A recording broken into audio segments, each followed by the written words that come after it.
나는 우리 당 중앙위원회로부터 시작해서 각급 당 조직들, 전당의 세포 비서들이 더욱 간고한 권한의 행군을 할 것을 결심했습니다.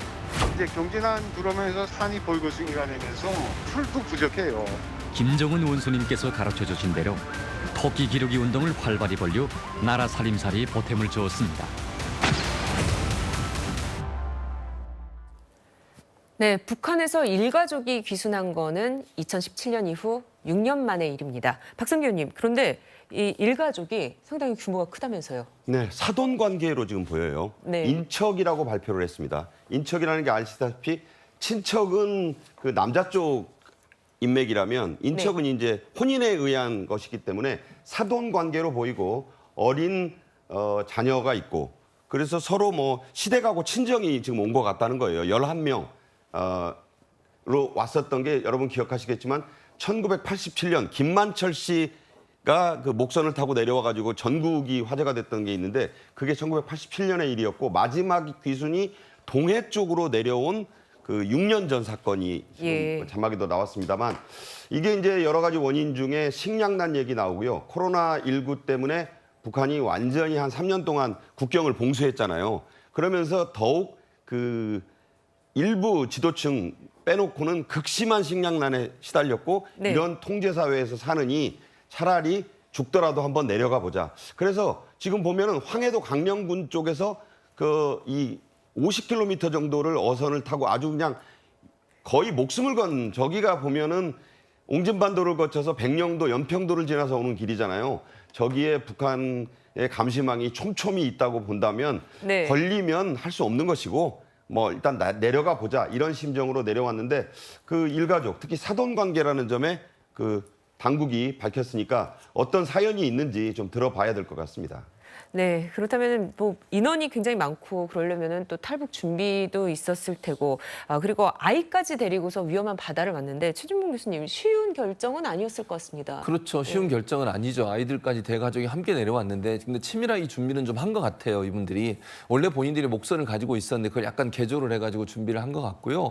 그리고 자금 마련을 위해서 가재 도구를 다 팔았대요. 그러니까 그건 마저 결단이죠, 결단. 네. 돌아올 생각은 없다. 그러니까 지금 뭐 박상규 의원도 말씀하셨지만 정말 안전하게 남한으로 귀순할 수 있든지 아니면 중간에 만약 걸리면 이제 다 죽게 되는 상황 아니겠어요. 그런 상황이기 때문에 가재도구를 다 팔아서 지난해 연말부터 자금을 준비했다고 하고요. 그리고 이제 밀물, 썰물 이런 것도 다 준비를 했대요. 그래서 언제가 밀물 때고 썰물 때니까 언제 내려오겠다. 그리고 비 오는 날을 선택했어요. 아무래도 비 오는 날은 감시가 조금 더 소홀해질 수 있는 상황 아니겠습니까? 그래서 일부러 비 오는 날을 선택해서 내려왔고요.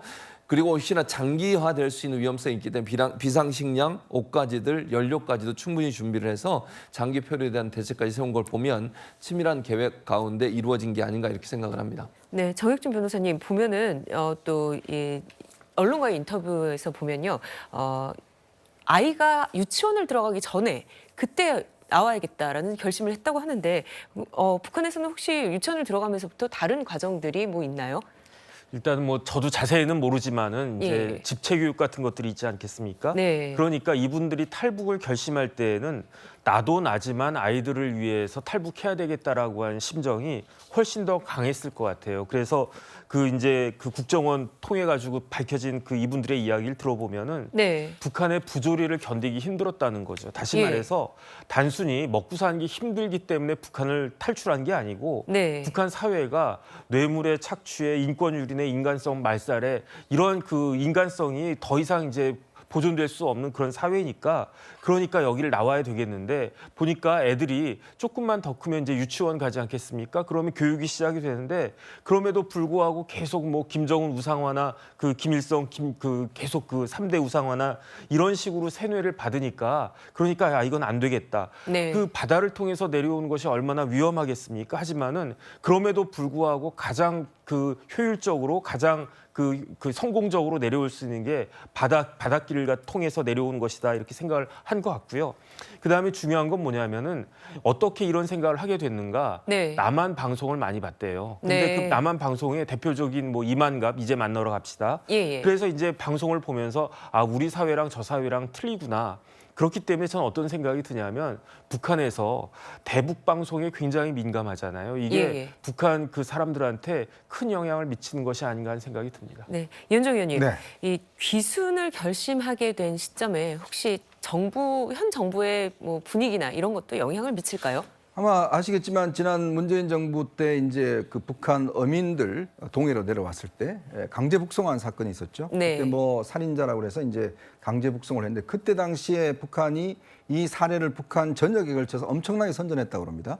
자, 이제 남쪽으로 내려가면 우리가 이야기하면 다 올려보내준다라는 게 이제 그 교육을 통해서 굉장히 확산됐대요. 네. 그리고 이제 코로나가 있으면서 그러니까 육로를 통한 이 그 탈북 자체가 어려워집니다. 너무 많이 돈이 들기 때문에 네. 뭐 거의 한 1억 정도 든다는 거예요. 중국을 하면. 그러면 유일한 방법은 이제 바다를 통해서 내려오는 방법밖에 없는데 그래서 남쪽으로 내려가면 무조건 이제 다시 돌려보내준다. 이 공포감이 있는 거죠.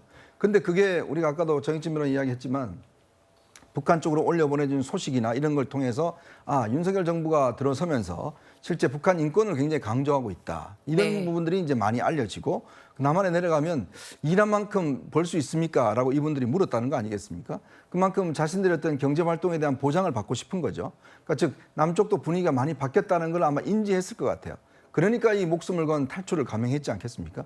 그래서 아마 이번에 내려온 분들 같은 경우는 전 참 이게 그 의문이 드는 게 과연 북한이 감시망이 그래도 촘촘할 텐데 네. 어떻게 이분들이 내려왔을까라는 의문이 있고 만약 이게 북한이 감시망이 굉장히 허술해졌다 그러면 앞으로 이런 방식으로 내려올 수 있는 분들도 꽤 있을 것이다. 왜냐? 어차피 안에서 죽으나 마찬가지다. 라고 한다면 또 이제 내려가면 이제는 예전과 달리 우리를 그래도 좀 반겨줄 것이다. 라는 믿음이 생긴다 그러면 저는 뭐 이 상당한 부분들이 아마 영향을 미칠 것이다.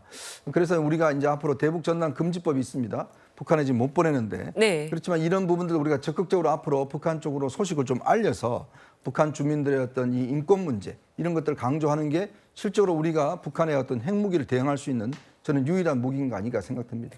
네.